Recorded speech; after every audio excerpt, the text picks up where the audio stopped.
Cunan est un jeune aristocrate issu d'une famille influente du royaume, et on pourrait penser que sa vie est formidable, mais regardez sa famille assise autour de lui. Eh bien, c'est quelque chose qu'il ne peut pas faire, car il est aveugle. Il possède ce qu'on appelle la cicatrice du héros, ce qui fait qu'il est complètement aveugle depuis sa naissance, ce qui le rend très déprimé. Sa servante personnelle, Ako, doit le guider partout où il va, mais pour donner une occupation à Cunan, elle l'encourage à apprendre la magie. Après tout, il possède un emblème de magie de l'eau, ce serait donc dommage qu'il n'apprenne pas à s'en servir. Il est présenté à son professeur de magie, Jenny, qui se réjouit de pouvoir enfin rencontrer Cunan en personne. Elle se présente, puis ils commencent leur première leçon de magie de la journée, un sortilège de base pour créer une boule d'eau.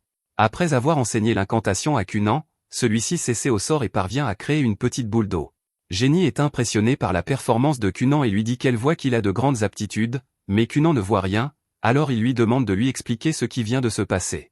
Jenny lui explique qu'il a réussi à créer une boule d'eau de la taille d'un globe oculaire, mais c'était un très mauvais choix de mots.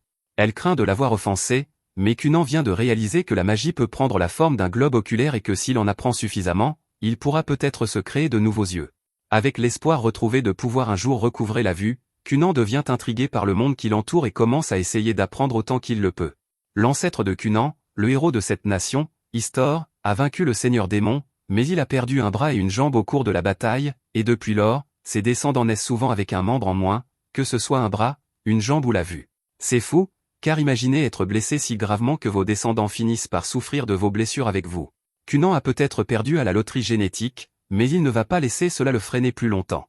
Il jure qu'il va trouver un moyen de se créer de nouveaux yeux grâce à la magie, mais pratiquer la magie est en réalité très difficile. Il est à bout de force après avoir lancé quelques sorts basiques, et s'il veut se créer de nouveaux yeux, il ne peut pas rester comme ça, il doit donc trouver un moyen de renforcer son corps. Normalement, courir serait un bon moyen d'augmenter son endurance, mais Cunan n'est pas vraiment équipé pour cela. Ako lui suggère donc de s'entraîner au maniement de l'épée à la place, et elle a même l'instructeur idéal en tête. Cunan passe les heures suivantes à s'entraîner avec Maître Oro pour améliorer son endurance, puis Jenny arrive pour poursuivre ses cours de magie avec lui. Elle voit que Cunan a travaillé dur avec l'épée et lui demande s'il veut faire une pause, car il doit être fatigué après tout cet entraînement, mais il lui répond qu'il veut continuer. Dans ce cas, Jenny suggère de commencer par revoir le sort d'eau qu'elle lui a enseigné la dernière fois, mais alors qu'elle s'attendait à ce que Cunan ait progressé de la même manière que la dernière fois, à sa grande surprise, il crée immédiatement cette boule d'eau parfaite d'un seul coup, et elle sait qu'elle ne lui a pas enseigné cela. Pendant ce temps, au palais royal, la princesse Myrika vient d'être informée qu'une calèche a été préparée pour qu'elle aille rendre visite à Cunan, mais elle n'a pas vraiment envie d'y aller. Cunan et Myrika ont été fiancés dès sa naissance, car il est né avec une cicatrice de héros. Il s'agit donc d'un mariage politique important, mais elle pense que Cunan ne l'aime pas du tout. Elle lui rend visite de temps en temps afin qu'ils puissent apprendre à se connaître, mais il est toujours très sombre en sa présence, et malgré tous ses efforts pour lui remonter le moral, il répond toujours que rien n'a d'importance car il est aveugle et incapable de faire quoi que ce soit par lui-même. Malgré tout, la servante de Myrika lui dit qu'elle doit quand même aller le voir, alors elle finit par accepter et se rend chez Cunan. Cependant, cette fois-ci, lorsqu'elle le rencontre, il semble beaucoup plus heureux que la dernière fois qu'elle l'a vu. Elle lui demande si quelque chose lui est arrivé récemment, et Cunan lui explique qu'il est récemment tombé amoureux de la magie et que cela lui a redonné espoir. Il s'excuse d'être toujours si sombre en présence de Myrika et lui demande si elle aimerait écouter certaines de ses histoires, car il a appris beaucoup de choses amusantes récemment. À la fin de la journée, Myrika quitte la maison de Cunan. Cette fois-ci, elle s'est vraiment beaucoup amusée à jouer avec lui, et elle a hâte de revenir lui rendre visite. Plus tard dans la nuit, de retour à l'appartement de Jenny, celle-ci panique car elle ne sait pas quoi enseigner à Cunan pour sa prochaine leçon. Elle a accepté ce travail pensant qu'il serait facile de gagner de l'argent en enseignant la magie élémentaire à un enfant de 7 ans pendant quelques années, mais après seulement quelques leçons, Cunan maîtrise déjà tout. Elle se demande si elle devrait commencer à lui enseigner la magie intermédiaire, mais elle ne peut pas prendre ce risque car, même si la magie est pratique, elle n'est pas forcément sans danger, et elle pourrait avoir des ennuis pour lui avoir enseigné des sorts dangereux si tôt. Cependant, elle n'est pas prête à abandonner car elle a des factures à payer, et elle va trouver une leçon parfaitement sûre pour Cunan afin de pouvoir continuer à toucher son salaire. Le lendemain, lorsque Cunan et Jenny se rencontrent, elle lui dit que la leçon d'aujourd'hui sera un peu différente. Il maîtrise déjà la boule d'eau, mais il s'agit d'un sort composé, elle veut donc qu'il essaie d'apprendre à en ajuster les différents aspects. Cunan suppose qu'elle parle de la façon dont il crée l'eau, la fait flotter dans les airs et maintient sa forme de boule en suspension, et elle lui dit qu'il a raison, mais qu'il y a beaucoup plus que cela. Des éléments tels que la température, le goût et la couleur peuvent également être ajustés, et pour le démontrer, Elle crée 2 boules d'eau devant lui. Quand il les touche, il remarque que l'une est froide tandis que l'autre est chaude, et il semble comprendre le concept que Jenny essaie de lui expliquer, alors il décide d'essayer. Jenny est surprise de l'entendre dire cela, car elle avait prévu de lui enseigner cette leçon au cours des prochaines semaines, mais rien qu'à partir de ses explications, il comprend déjà les bases de la technique et a même réussi à créer de l'eau aromatisée au jus de fruits. Certes, c'est encore très difficile pour lui, il va donc devoir beaucoup s'entraîner. Le lendemain, Ako s'apprête à lui préparer une boisson, elle demande donc à Cunan de lui faire de l'eau chaude, ce qu'il fait, mais alors qu'il lui apporte l'eau, Cunan aperçoit le bol de pommes en dessous, et là, attendez une minute, Cunan vient de voir ses pommes. Il panique et renverse l'eau, car c'est la première fois qu'il voit quelque chose, mais quand Ako lui demande si cela signifie que ses yeux fonctionnent, il explique que ce n'est pas le cas. C'est plutôt comme s'il avait pu utiliser sa magie pour identifier l'objet, ce qui est une avancée stupéfiante, car cela le rapproche un peu plus de son objectif, créer des yeux avec la magie. Pour l'instant, tout ce qu'il peut faire, c'est différencier les pommes rouges des pommes vertes, mais il n'a toujours aucune idée de ce à quoi ressemblent la plupart des couleurs, il va donc devoir s'entraîner beaucoup pour s'y habituer. Peu de temps après, Ako va annoncer la bonne nouvelle au père de Cunan, qui est stupéfait d'apprendre que Cunan peut désormais voir. Ako explique qu'il ne peut voir qu'à une courte distance de son corps grâce à sa magie, mais qu'il peut facilement identifier les couleurs, ce qui équivaut à une vision normale. Il est également capable de lire des livres en suivant les couleurs des images. Il ne comprend toujours pas les mots, car il n'a jamais appris à lire quand il était enfant, mais ce n'est qu'une question de temps avant qu'il ne maîtrise cela, et le père de Cunan est heureux de l'apprendre. Plus tard dans la journée, Cunan se prépare pour son cours de magie habituel avec Jenny, mais pendant qu'il attend son arrivée, il a une idée et décide de surprendre Jenny en lui montrant à quel point sa magie s'est améliorée. Pour ce faire, il crée une énorme boule d'eau rouge dans les airs, et Ako trouve cela magnifique, mais un instant plus tard, sa famille vient voir comment il va, et Cunan est tellement excité de les voir qu'il perd le contrôle de la boule d'eau et l'éclabousse sur lui-même et Ako. La mère de Cunan est horrifiée en le voyant dans cet état, mais il ne comprend pas pourquoi elle en fait toute une histoire, puisqu'il est simplement recouvert d'eau rouge. Ako lui explique que la couleur rouge peut être un peu dérangeante pour la plupart des gens, car c'est la même couleur que le sang humain, mais Cunan n'avait aucune idée que le sang était rouge. Cunan passe la plupart de son temps libre à lire, ce que son père a remarqué. Il convoque donc Ixio, le frère de Cunan, dans son bureau pour lui faire part de ses projets. Il dit à Ixio qu'il envisage d'envoyer Cunan à l'école maintenant qu'il est capable de prendre soin de lui-même, mais qu'il aura besoin qu'Ixio veille sur lui autant que possible en tant que frère aîné. Quelque temps plus tard, Cunan est convoqué à la succursale principale pour rencontrer son père, mais il ne sait pas de quoi il s'agit, car il n'a rien fait de mal récemment. Lorsqu'il rencontre enfin son père, celui-ci lui annonce qu'il a une nouvelle très importante à lui communiquer. Selon le tuteur de Cunan, celui-ci a déjà terminé la plupart des matières enseignées à l'école pour enfants nobles, même s'il n'y a jamais mis les pieds. Il se demande si Cunan est curieux de savoir ce que l'on ressent lorsqu'on va à l'école, mais Cunan répond qu'il n'est pas particulièrement intéressé par la scolarité. Après tout, il ne voudrait pas être un fardeau pour ses camarades de classe, et il a ses propres objectifs à atteindre. Il demande à son père si le fait qu'il ne souhaite pas aller à l'école pose problème, et c'est en quelque sorte le cas, car l'école est obligatoire pour tous les enfants nobles et, techniquement, Cunan est déjà inscrit, du moins sur le papier. Mais en raison de sa situation particulière, son père a obtenu du roi qu'il fasse une exception pour lui. Cependant, maintenant que Cunan a appris à voir suffisamment bien pour se déplacer seul, son père pense qu'il est temps pour lui d'envisager de retourner à l'école. Cunan demande s'il essaie de se débarrasser de lui à cause de l'incident de l'eau rouge, et le père de Cunan est encore un peu contrarié à ce sujet, mais ce n'est pas la raison. Il dit cela pour le bien de la princesse Mirica, car si Cunan ne va pas à l'école, cela lui donnera une mauvaise image auprès des autres nobles, et même s'il ne se soucie pas de son image publique en tant que futur mari de Mirica, toute opinion négative à son sujet aurait également des répercussions sur elle. Cunan comprend le point de vue de son père, alors il accepte d'aller à l'école, mais il pense toujours que ce sera une perte de temps, car il n'y a rien de nouveau à apprendre là-bas. Son père lui dit qu'il n'a pas besoin d'assister aux cours, il doit juste passer tous les examens nécessaires pour obtenir son diplôme, et comme il a déjà terminé le programme avec son tuteur, cela devrait être facile pour lui. Peu de temps après, Cunan rencontre Mirica pour lui annoncer qu'il va bientôt aller à l'école. Elle est très enthousiaste, car cela signifie qu'elle pourra passer plus de temps avec lui à l'école, mais Cunan est un peu inquiet, car si Mirica est tout le temps avec lui, tous les garçons qui ont le béguin pour elle seront jaloux et pourraient s'en prendre à lui. Mirica lui dit que tout ira probablement bien, mais pour être honnête, cela ne semble pas très rassurant, alors Cunan pense qu'il devrait probablement se procurer une nouvelle baguette pour se défendre. Le jour du départ, Cunan et Ixio montent dans une calèche pour se rendre à l'académie, mais pour rendre le trajet un peu plus confortable, Cunan jette un sort d'eau sur les roues afin qu'elles agissent comme des amortisseurs. Ixio est impressionné par les progrès réalisés par Kunan en matière de magie, mais Kunan répond qu'il est juste devenu un peu plus fort, ce n'est donc pas grand-chose. Il s'excuse également, car il est certain d'avoir beaucoup inquiété son frère avec sa dépression, mais il est désormais déterminé à survivre quoi qu'il arrive, et Ixio n'a donc plus à s'inquiéter pour lui.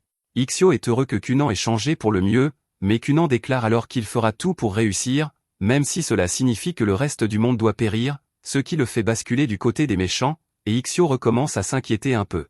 Ils finissent par arriver à l'école et Kunan peut entendre les voix de dizaines de nouvelles personnes à la fois. Dans le passé, il aurait immédiatement renoncé sans même essayer, mais plus maintenant. Il demande à Mirika de lui prendre la main alors qu'ils entrent tous les deux dans le bâtiment, et près de l'entrée, un professeur l'attend pour le rencontrer. Cast a été chargé d'accompagner Kunan et de le surveiller pendant les examens de passage dans la classe supérieure, mais elle est un peu inquiète car elle a entendu dire que Kunan était un garçon timide et réservé et elle ne sait pas trop comment s'y prendre avec quelqu'un comme lui qui refuse de socialiser. À sa grande surprise, quelques instants plus tard, elle voit Kunan et Mirika passer avec Ixio et ils semblent tous discuter normalement. Elle les rattrape et se présente comme la professeure qui sera chargée de s'occuper de Kunan aujourd'hui, et Kunan lui dit qu'il est ravi de la rencontrer. La cloche sonne peu après, Mirika et Ixio doivent donc se rendre dans leurs classes respectives. Mirika dit au revoir à Kunan et lui donne rendez-vous à la cafétéria pour le déjeuner une fois qu'il aura terminé ses examens. Pendant ce temps, depuis le deuxième étage, le frère aîné de Mirika l'observe et voit à quel point elle est heureuse avec Kunan. Il pourrait donc la soutenir, mais non, il préfère être méchant, et il a l'intention de confronter Kunan dès qu'il le trouvera. Pendant ce temps, Kunan vient d'arriver dans la salle d'examen, et Cast lui explique les bases. Il doit passer 5 examens, et normalement, ces examens sont répartis dans le temps pour donner aux élèves le temps de se préparer, mais une exception a été faite, et il sera autorisé à passer les examens les uns après les autres. Kunan s'excuse auprès d'elle pour le dérangement, expliquant que son père et le roi sont pratiquement les meilleurs amis du monde, et qu'ils ont probablement tiré quelques ficelles pour forcer l'école à faire une exception pour lui. Il se lance alors dans une digression sur la proximité entre son père et le roi, mais elle ne veut vraiment pas en entendre parler, car elle préfère rester en dehors de la politique de la haute société. Une fois les examens terminés, Cast se rend dans la salle des professeurs pour les corriger. Elle pensait devoir truquer un peu les notes de Kunan pour s'assurer qu'il réussisse, puisque le roi le soutient, mais il a en fait réussi tous les examens tout seul, ce qui n'a aucun sens pour quelqu'un qui a séché l'école jusqu'à présent. Après l'examen, Kunan retrouve Mirika, et ils s'apprêtent à déjeuner ensemble quand soudain, Lyle les interrompt. Mirika semble avoir peur de son frère, car il a des tendances violentes, mais Kunan ne sait pas que Lyle est le frère de Mirika et, franchement, il s'en fiche, car si Lyle contrarie Mirika, il doit partir. Kunan s'apprête à s'en prendre à Lyle, mais à ce moment-là, Ixio arrive et se place devant lui pour essayer d'apaiser les tensions. Il demande poliment à Lyle de laisser Kunan et Mirika tranquilles, et il ne peut pas faire grand-chose d'autre, car il ne peut pas se permettre d'être impoli envers le 6e prince du royaume. Cependant, pendant que Lyle criait sur Ixio, Kunan jette secrètement un sort et rassemble des gouttelettes d'eau autour de l'entrejambe du pantalon de Lyle avant de faire semblant de ne rien remarquer et de crier « Oh non, le prince Lyle vient de faire pipi dans son pantalon ». Tous les regards se tournent instantanément vers l'entrejambe de Lyle, et même s'il n'y avoir fait pipi sur lui-même, les preuves sont accablantes. Pour éviter une humiliation supplémentaire, il est contraint de partir. Ixio et Mirika sont soulagés que Lyle soit parti, mais ils savent tous deux que Kunan est forcément derrière cette histoire de pipi. Kunan évite la question et change de sujet en demandant aux autres ce qu'ils aimeraient manger pour le déjeuner. Après s'être assis, Kunan demande aux autres s'ils savent pourquoi Lyle faisait tout un plat plutôt sans raison, et Mirika lui dit que c'était probablement pour la tenir en respect.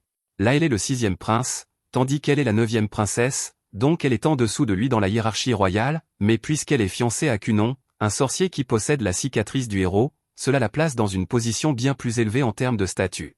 Il se sent probablement menacé à l'idée que Mirika le dépasse dans la hiérarchie, alors il essayait d'établir sa domination, mais ce n'est pas forcément une mauvaise personne. Kunan a un peu l'impression d'avoir peut-être exagéré plus tôt, alors il se demande s'il devrait s'excuser pour ce qu'il a fait, mais les autres rejettent immédiatement l'idée et lui disent que là il a eu ce qu'il méritait après le coup qu'il a tiré aujourd'hui.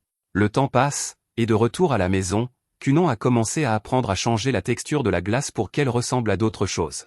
Cette fois, il a fait en sorte que la glace ait la texture d'une pomme, et son enseignante est impressionnée, mais elle lui dit qu'il devrait essayer de toucher plus de choses pour pouvoir utiliser différentes textures. Le jour de l'examen final arrive bientôt, et en arrivant à l'école pour la journée, Ixio remarque que Kunan touche beaucoup le cheval récemment. Il demande ce que c'est que cette histoire, et Kunan répond qu'il est juste en train de collecter des échantillons, mais Ixio n'a aucune idée de ce que cela est censé vouloir dire. Un peu plus tard, Mirika arrive pour saluer Kunan, et il lui dit qu'il va regretter de ne plus pouvoir lui parler à l'école tout le temps puisque ce sera son dernier jour ici, mais Mirika lui rappelle qu'ils ont encore toute la journée devant eux, donc pas besoin de dire au revoir maintenant. Ils se dirigent tous vers la salle d'examen, et Kunon est excité car c'est la première fois qu'il est réellement en classe avec d'autres élèves, mais il va aussi regretter tout le temps en privé qu'il passait avec la professeure Cast quand il passait ses tests. Cast lui dit qu'elle continuera à faire attention à lui, même s'il y a d'autres élèves ici, et Ixio remarque que Kunon et Cast semblent être devenus très proches. Kunon dit qu'il est naturel qu'ils soient devenus amis, puisqu'il a beaucoup appris sur Cast grâce à leurs discussions pendant ses tests, comme le fait que Cast n'est devenue enseignante ici que parce qu'elle avait le béguin pour un des hommes qui avait postulé pour le poste, mais que le type a finalement échoué alors que Cast a réussi, donc elle ne savait pas quoi faire et a décidé de continuer à enseigner. Les autres trouvent bien que Kunon et la professeure Cast s'entendent bien, mais ils trouvent aussi un peu bizarre qu'elle se confie sur sa vie amoureuse à un enfant. Juste à ce moment-là, un groupe d'autres enfants de la classe s'approche du groupe et demande à Ixio et Mirika de leur présenter Kunon, puisqu'ils n'ont pas encore eu l'occasion de lui parler et puisqu'ils sont si directs. Kunon se présente formellement. À vrai dire, il était un peu inquiet du fait que personne ne l'approche quand il était avec Ixio ou Mirika, alors il commençait à penser qu'il n'avait aucun ami du tout.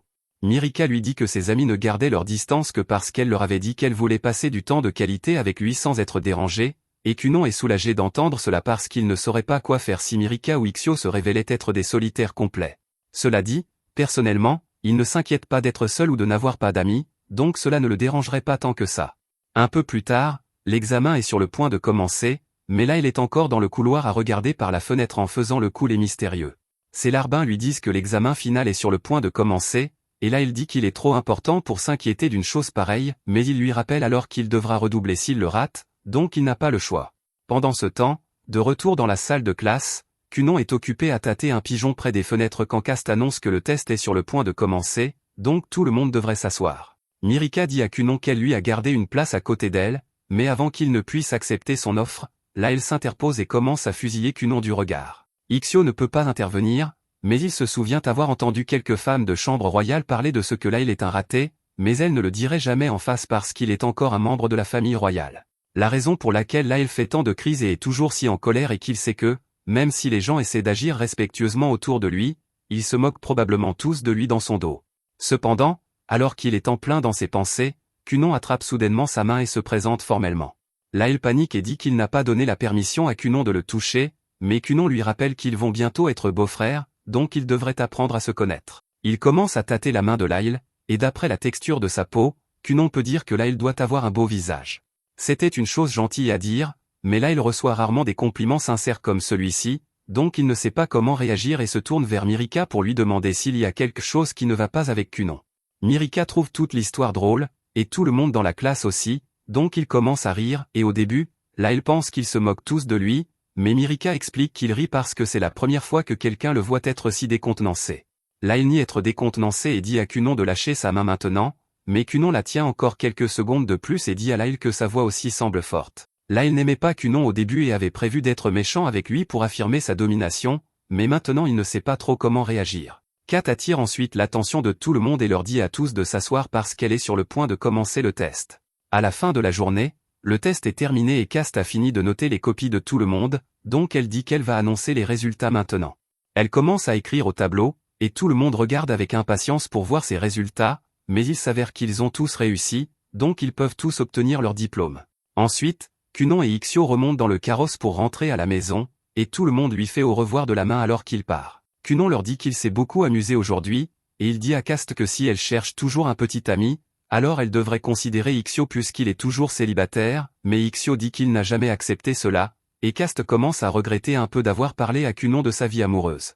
De plus, là il a beaucoup appris de son interaction avec Kunon, et il va faire un effort pour être plus gentil à partir de maintenant. Quelques jours plus tard, maintenant que Kunon a obtenu son diplôme, il se concentre sur l'apprentissage de nouveaux sorts, et Jenny est en train de le tester sur tout ce qu'il a appris. Elle lui demande de faire une boule d'eau tournante, de la diviser en 10, puis de colorer et texturer chacune individuellement, tout ce que Kunon est capable de réaliser sans grande difficulté. Jenny lui dit qu'il s'en est bien sorti, mais Kunon dit qu'il n'a pas encore fini parce qu'il a en fait compris comment pousser la personnalisation encore plus loin. Il procède alors à transformer une des boules d'eau en colombe et la fait voler dans les airs. Jenny ne peut pas croire ce qu'elle vient de voir et tombe à genoux, parce que même les maîtres mages de l'eau ne seraient pas capables de réaliser quelque chose comme ça si facilement. Plus tard, en prenant le thé avec Kunon, Jenny dit qu'elle a quelque chose d'important à lui dire. Cunon comprend, donc il demande à Echo de leur laisser un peu d'intimité, et une fois seule, Jenny lui dit qu'il ne reste plus rien à lui enseigner. En fait, elle n'a pas eu grand-chose à enseigner ces derniers mois, puisqu'elle est juste censée l'instruire dans l'utilisation de la magie élémentaire, mais à ce stade, Cunon est un meilleur mage qu'elle, donc il n'y a pas de raison pour qu'elle continue à être son enseignante. Cunon se lève et lui dit qu'elle est en fait une excellente enseignante, parce qu'il a vraiment apprécié tous les petits tours désespérés qu'elle transformait en leçons pour lui.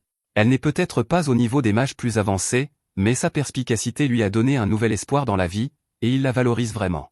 Jenny apprécie qu'il dise cela, car elle a dû travailler très dur et se creuser la tête pour trouver ses leçons, et cela devient trop difficile à gérer pour elle. Cunon lui demande si elle dit cela parce qu'elle pense que le salaire ne vaut pas tous les ennuis, parce que si c'est le cas, il peut demander à son père de lui augmenter son salaire, mais Jenny lui dit que c'est en fait le contraire. Elle se sent coupable de recevoir un salaire aussi élevé alors qu'elle fait si peu. Cunon lui dit que les leçons qu'elle invente valent chaque centime, mais Jenny dit qu'elle a déjà atteint sa limite. Son cerveau est complètement sec en termes d'idées maintenant, donc elle lui dit qu'il mérite d'avoir un meilleur sorcier comme enseignant à la place d'elle. Cunon supplie Jenny de rester parce qu'il veut continuer à la voir comme enseignante de magie, mais il n'y a vraiment plus grand-chose qu'elle puisse faire pour lui à ce stade. Après avoir dit au revoir, Jenny quitte le manoir, et en s'éloignant, elle pense que Cunon est sans aucun doute un génie, et ce n'est qu'une question de temps avant qu'il ne devienne l'un des plus grands mages du continent, donc elle va faire de son mieux pour le suivre en entraînant sa propre magie. Le lendemain matin, Cunon est informé par Echo que son tuteur académique habituel, Mademoiselle Flora, vient également de démissionner. Il est choqué d'entendre cela, mais c'est logique puisqu'il a déjà terminé le programme et obtenu son diplôme de l'Académie Noble, donc il n'a plus besoin de tuteur. Cunon aurait quand même aimé pouvoir lui dire au revoir avant son départ, donc il décide de lui écrire une lettre de remerciement plus tard, et Echo pense que c'est génial, mais tant que Cunon y est, elle demande s'il pourrait demander à Flora si elle connaît des hommes célibataires de 20 ans qui seraient intéressés par l'épouser. Cunon est blessé qu'Echo veuille se marier et le laisser derrière, et elle n'essaie pas de le faire se sentir mal, mais elle doit aussi penser à son avenir. De plus, elle est sûre que Cunon se débrouillera tout seul, mais il dit qu'il ne se débrouille pas du tout. Jenny est déjà parti, il vient d'apprendre que Flora a démissionné, et maintenant Echo veut partir aussi. À ce rythme, il ne lui restera bientôt plus personne. Ce soir-là pendant le dîner, Cunon raconte à son père que Jenny a arrêté et comment elle a dit qu'il devrait trouver un maître sorcier pour devenir son enseignant s'il veut continuer à apprendre. Ixio y réfléchit une seconde et se souvient d'une rumeur à propos d'un extraordinaire sorcier royal. Leur mère reconnaît la description et demande à Ixio s'il parle de Zéon Lifinrol, parce qu'il est célèbre dans toute la capitale pour son immense pouvoir et sa beauté. Il serait un candidat parfait pour le nouvel enseignant de magie de Cunon, mais leur père dit qu'il y a un problème majeur avec ce plan, ils ne peuvent pas embaucher Zeyo. En tant que sorcier royal, les seules personnes autorisées à lui donner des ordres sont le roi et les autres membres de la cour royale. En plus de cela, Zeyo quitte rarement le château royal, et même le rencontrer est très réglementé, donc les chances de l'embaucher comme instructeur de magie sont minces, mais il dit qu'il demandera au moins au roi pour voir s'il peut faire quelque chose. Un peu plus tard, le grand maître mage du château royal reçoit un rapport qui dit qu'un garçon sorcier de niveau apprenti demande à étudier sous l'un de ses sorciers royaux. C'est pratiquement inouï, même pour le fils d'un noble qui est le meilleur ami du roi. L'apprenti du grand maître se trouve être la sœur aînée de Mirika, donc elle aime personnellement Cunon, mais les sorciers royaux ne sont pas influencés par le statut ou le pouvoir. Le grand maître avait initialement l'intention de rejeter la demande, peu importe à quel point Cunon est bien connecté, mais il a commencé à lire le dossier de Cunon.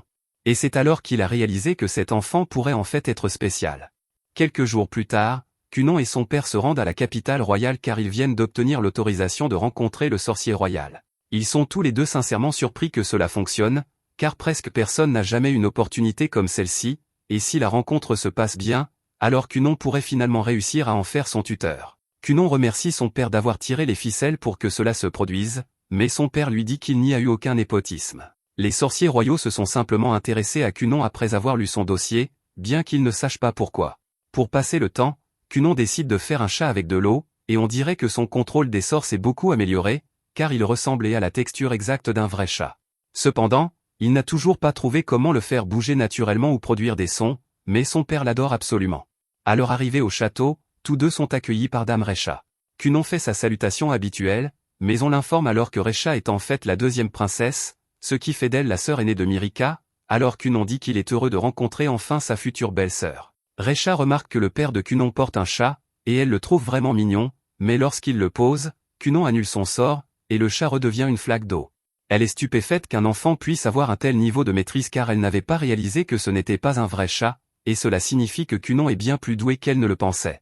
Elle propose de le conduire immédiatement à la Tour Noire, mais avant qu'il ne parte, le père de Cunon l'informe qu'il a une audience avec le roi plus tard dans la journée, alors il demande si Cunon pourra rentrer seul sans problème. Cunon dit qu'il est tout à fait capable de voyager seul, alors son père dit qu'il arrangera pour qu'un carrosse vienne le chercher plus tard dans la journée. Alors que Cunon et Recha traversent les couloirs, Cunon commence à lui poser une série de questions sur la magie avancée, mais il parle beaucoup trop vite pour qu'elle puisse le suivre. Elle dit à Cunon qu'elle est encore nouvelle ici, donc elle n'est pas préparée à répondre à toutes ces questions. Il y a 10 princesses et 7 princes dans ce royaume, et généralement ils doivent tous rivaliser les uns avec les autres en termes de réalisation pour hériter du royaume, mais Recha a renoncé à ses droits au trône pour poursuivre une carrière de sorcière ici. Elle s'inquiète aussi un peu que Cunon puisse être entraîné dans la bataille pour la succession royale, mais c'est alors qu'elle remarque que Cunon ne marche plus, il glisse. Elle lui demande comment il fait cela, alors il explique qu'il a simplement créé une couche de glace sous ses pieds pour réduire la friction. Il lui demande si elle aimerait essayer aussi, et Recha semble très excitée à cette idée, mais d'abord, c'est son travail de mettre Cunon au courant des règles de base de la Tour Noire. Premièrement, il ne doit pas s'impliquer imprudemment dans aucune faction, et il ne doit signer aucun contrat douteux ni dire quoi que ce soit qui pourrait lui causer des problèmes plus tard. Et maintenant que cela est réglé, elle demande à Cunon de transformer ses chaussures en patins. Une minute plus tard, tous deux patinent dans les couloirs sans le moindre souci, mais cela cause un énorme remue-ménage, donc quelques gardes tentent de les faire arrêter. Cependant, ils sont beaucoup trop rapides pour qu'ils puissent les rattraper.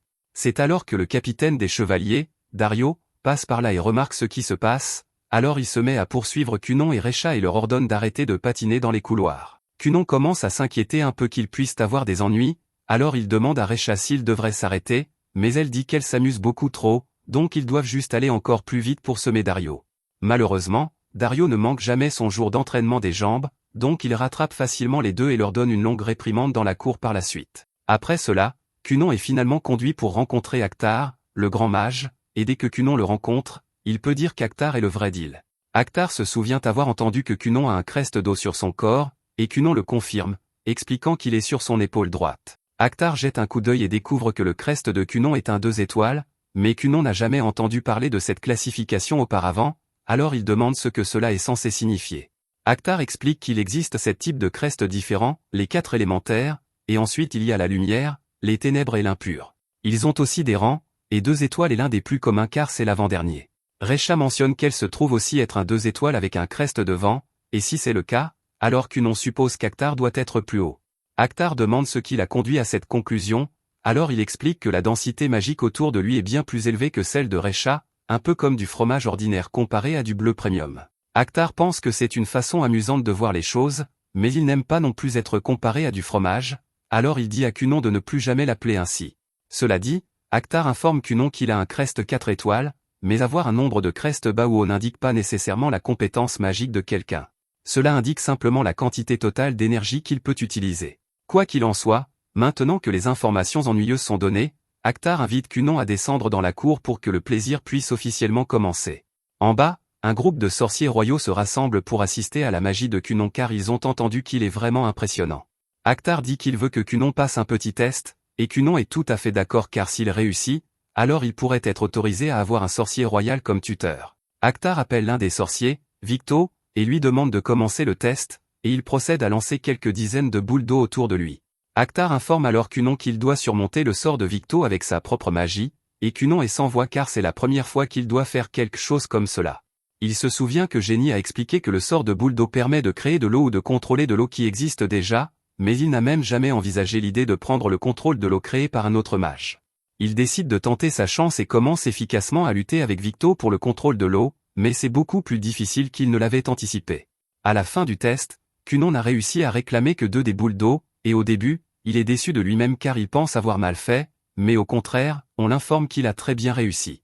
En vérité, Victor ne s'attendait pas à ce qu'il puisse prendre aucune de ces boules, encore moins 2, donc il a dépassé toutes leurs attentes. Cependant, Actar aimerait quand même voir plus de la magie de Cunon, alors il lui demande s'il serait disposé à faire quelques tests supplémentaires. Quelques minutes plus tard, Cunon crée un énorme ballon d'eau au milieu de la pelouse, et Actar s'amuse follement à rebondir de haut en bas dessus. Cunon se demande si c'est vraiment correct que le grand maître s'amuse ainsi pendant les heures de travail. Actar demande à Cunon comment il a réussi à créer cette chose, alors il explique que c'est juste une boule d'eau ordinaire qu'il a modifiée pour lui donner des propriétés extrêmement élastiques. En fait, Il pourrait probablement la rendre assez solide pour propulser Akhtar jusqu'au 2e étage du château, mais Akhtar lui dit qu'il en a assez rebondi pour aujourd'hui. Un moment plus tard, Recha s'approche de Cunon et lui demande s'il peut faire d'autres choses avec de l'eau, comme des humains, par exemple. Cunon dit qu'il peut, et pour le démontrer, il crée une poupée d'Iko, mais il n'a toujours pas trouvé comment la faire bouger naturellement. Il a déjà tenté de la faire voler, mais cela faisait vraiment peur, donc il ne le fait pas souvent. Quoi qu'il en soit, Recha et les autres lui demandent de le faire quand même, alors Cunon fait voler la poupée d'Iko dans les airs, mais alors qu'elle passe devant l'une des fenêtres, quelques femmes du château la prennent pour un fantôme, alors elles paniquent toutes et les chevaliers finissent par être appelés. Ils descendent dans la cour et se mettent à crier après tous les sorciers pour avoir causé tant de troubles. Tout le monde commence à essayer de rejeter la faute sur Victor pour une raison quelconque, et Cunon se sent triste car il ne pensait pas se faire réprimander 2 fois lors de son premier jour ici. Akhtar lui dit qu'il est inutile de bouder à propos de ce qui s'est déjà passé, mais pour être sûr, il suggère que la prochaine fois qu'ils se rencontreront, ils devraient discuter de magie pendant le déjeuner à la place. Cunon demande si cela signifie qu'il a réussi le test d'Akhtar, mais considérant à quel point il s'amusait tout à l'heure, il pensait que la réponse serait évidente. Akhtar dit qu'il s'occupera personnellement de désigner un sorcier royal pour être son professeur, et Cunon est fou de joie en entendant cela. Cependant, il veut encore clarifier quelque chose car il ne voudrait pas que cela soit perçu comme un soutien à une faction royale particulière, mais Recha lui dit qu'il n'a pas à s'inquiéter car les sorciers royaux ne sont pas du tout impliqués en politique. Cunon est heureux de l'entendre, mais avant de partir, il y a une dernière question qu'Akhtar aimerait lui poser. Il veut savoir quel est le but de Cunon avec la magie, alors il explique qu'il étudie pour pouvoir un jour créer de nouveaux yeux pour lui-même avec sa magie. Tout le monde pense que c'est une noble aspiration, et Cunon est heureux qu'ils soutiennent tous son rêve. Mais alors qu'il se prépare à partir pour la journée, il découvre son père qui l'attend, et il n'a pas l'air content. Il a apparemment entendu comment Cunon s'est fait réprimander pour avoir causé des troubles ici 2 fois rien qu'aujourd'hui, et il veut une explication dès que possible. Recha essaie d'expliquer que ce n'est pas de sa faute car c'est elle qui lui a demandé de faire les choses pour lesquelles il a eu des ennuis, mais son père dit que cela n'a pas d'importance car un sorcier est toujours responsable des conséquences de sa magie. Après tout, celui qui possède le pouvoir de tuer potentiellement des milliers de personnes ne devrait pas pouvoir utiliser l'excuse de « je ne faisais que suivre les ordres », donc si suivre des ordres résulte en blesser autrui, alors on devrait toujours refuser de le faire, quoi qu'il arrive. Cunon réalise que son père a raison, alors il s'excuse et promet de ne pas refaire la même erreur. Son père commence alors à rentrer à la maison, mais Cunon prévoyait de dîner avec Mirica ce soir, alors il va rester un peu plus longtemps. Mais en parlant de son dîner, Recha lui rappelle qu'il devrait probablement commencer à se diriger vers l'autre aile du château car il est censé rencontrer Mirica dans quelques minutes. Cunon ne savait pas qu'il était déjà si tard, mais il ne veut pas courir tout le chemin car il finirait tout en sueur. Dans ce cas, Recha suggère qu'il pourrait utiliser un peu de magie pour régler le problème, mais Cunon n'est pas sûr de ce qu'elle veut dire. Elle lui rappelle qu'elle est une mage du vent, donc elle peut utiliser sa magie pour les y faire voler. Elle a juste besoin d'une plateforme pour qu'il puisse monter dessus. Cunon crée un autre ballon d'eau, et après que tous deux y soient montés, Cunon le fait flotter dans les airs, et une fois qu'ils sont assez hauts, Recha utilise sa magie du vent pour les propulser vers l'avant. C'est à la fois une expérience terrifiante et exaltante, mais malheureusement, Recha n'avait pas beaucoup réfléchi à la façon dont ils allaient atterrir, alors ils finissent par s'écraser au sol. Heureusement, la boule d'eau amortit leur chute, mais ils atterrissent juste devant Dario, et il n'a pas l'air content car c'est la 3e fois qu'il les attrape à causer des troubles. Donc pendant que Mirica se prépare encore, Cunon et Recha se font encore réprimander. Mirica est finalement informée que Cunon est arrivé, alors elle court immédiatement à la porte d'entrée pour le rencontrer afin qu'ils puissent commencer leur rendez-vous. Un peu plus tard, ils arrivent au restaurant comme prévu, et une fois assis, Mirica demande à Cunon de lui raconter sa journée à la Tour Noire. Cunon l'informe qu'il y a passé un moment merveilleux. Il a pu rencontrer la sœur de Mirica et un tas d'autres mages là-bas. Il a apparemment aussi réussi le test, donc il va finalement avoir un instructeur, mais il ne sait pas encore qui ce sera. La servante en charge d'eux remarque que Cunon semble parler énormément tandis que Mirica se contente d'écouter, mais elle semble heureuse, donc ce n'est pas un problème. La raison pour laquelle il parle autant est qu'il n'a pas souvent l'occasion de voir Mirica maintenant qu'ils ont obtenu leur diplôme, alors il veut tout dire d'un coup pendant qu'il en a la chance, et il lui promet qu'une fois marié, il fera en sorte qu'ils passent autant de temps ensemble qu'elle le désire. Cette phrase a fait battre le cœur de Mirica à tel point que même après la fin du rendez-vous, elle a passé les heures suivantes à gigoter dans son lit tellement elle était heureuse. Plus tard, on voit Cunon de retour à la maison, occupé à écrire un rapport dans sa chambre, mais c'est à ce moment qu'Echo l'appelle et lui demande un peu d'aide avec sa magie. Cunon sort pour voir ce qu'elle veut, alors elle lui demande de créer des bulles de savon pour qu'elle puisse mieux laver les vêtements. Cunon accepte d'aider, mais il est un peu agacé car il doit retourner écrire son rapport après cela. Cependant, Echo lui dit que ce n'est pas bon pour lui de rester enfermé dans sa chambre toute la journée car s'il ne prend pas assez de soleil, il ne grandira jamais. Kunon demande si les filles préfèrent vraiment les garçons plus grands, et elle dit que la plupart le font, mais qu'elle l'aimera toujours qu'il soit grand ou qu'il reste un petit munchkin.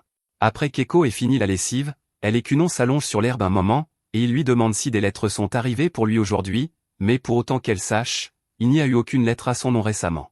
Elle demande s'il attend quelque chose de spécifique, alors il lui dit qu'il attendait juste la confirmation de la tour concernant l'identité de son instructeur, mais il semble qu'il n'ait pas encore décidé.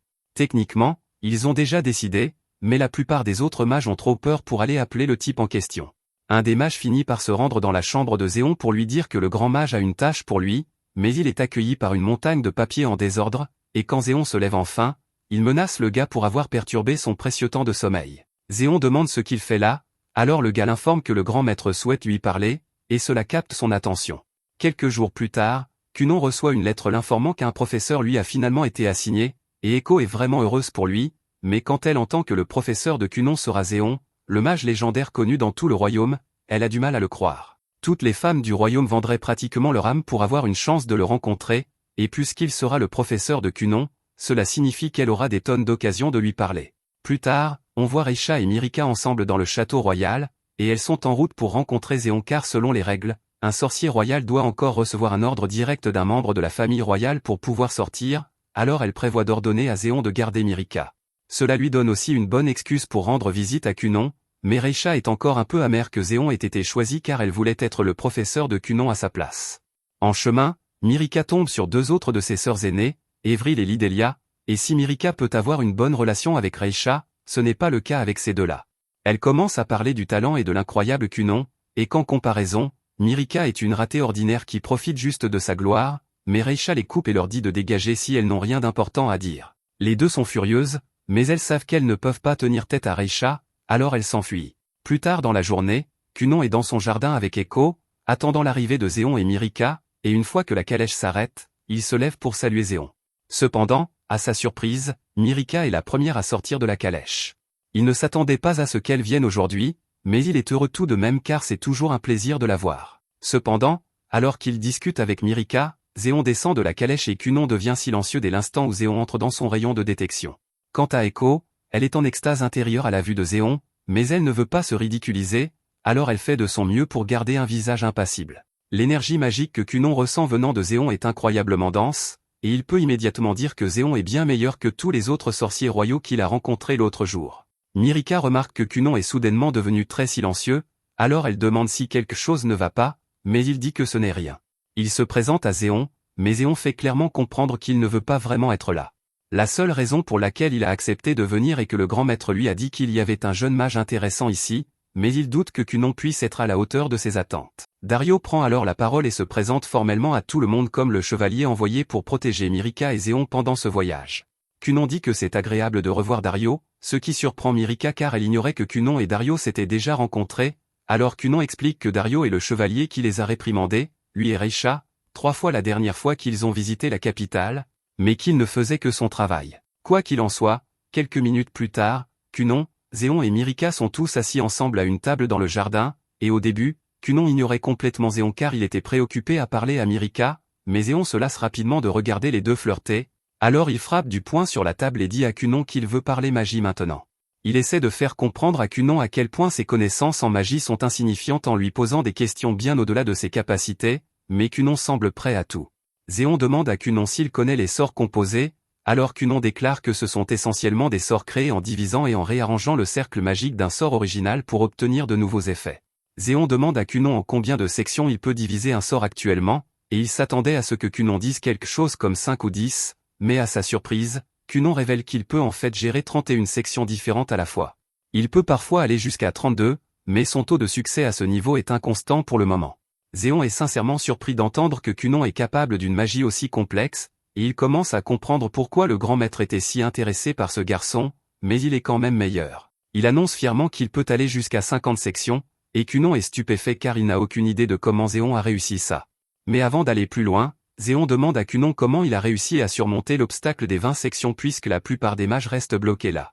Kunon explique qu'il a été facile de surmonter le goulet d'étranglement une fois qu'il a commencé à superposer les sorts. Zéon est impressionné que Cunon ait pu comprendre un concept aussi avancé tout seul, et il est logique que les autres sorciers royaux se soient battus pour devenir les professeurs de Cunon car un garçon avec ce genre de talent est extrêmement rare, mais il prévoit quand même de tester Cunon pour voir jusqu'où il peut aller. Cunon supplie Zéon de lui montrer à quoi ressemble un sort à 50 couches, mais Zéon ne voit pas l'intérêt de faire cela car il ne pourra pas le reproduire en le voyant une seule fois, et en plus, il n'a pas encore officiellement accepté Cunon comme son élève, donc il doit encore prouver qu'il en est digne. Zéon crée un mur de terre en utilisant la magie et dit à Cunon qu'il devra le détruire en utilisant la magie s'il veut devenir son élève. Il mentionne aussi qu'il a entendu parler du sort de matelas d'eau de Cunon par Reisha, alors il demande à Cunon de lui en faire un pour qu'il puisse se reposer pendant son test. Au début, Zéon pensait que ce serait juste un siège confortable pour observer les progrès de Cunon, mais dès qu'il touche le matelas d'eau, il s'évanouit à cause de son confort, et Echo ne lui en veut pas car la même chose lui est arrivée quand elle l'a essayé. De son côté, Cunon inspecte le mur de pierre pour voir s'il y a des failles structurelles qu'il pourrait exploiter, mais la chose est solide comme du roc et complètement lisse de partout. Il contient aussi la magie dense de Zéon pour maintenir sa dureté dans le temps.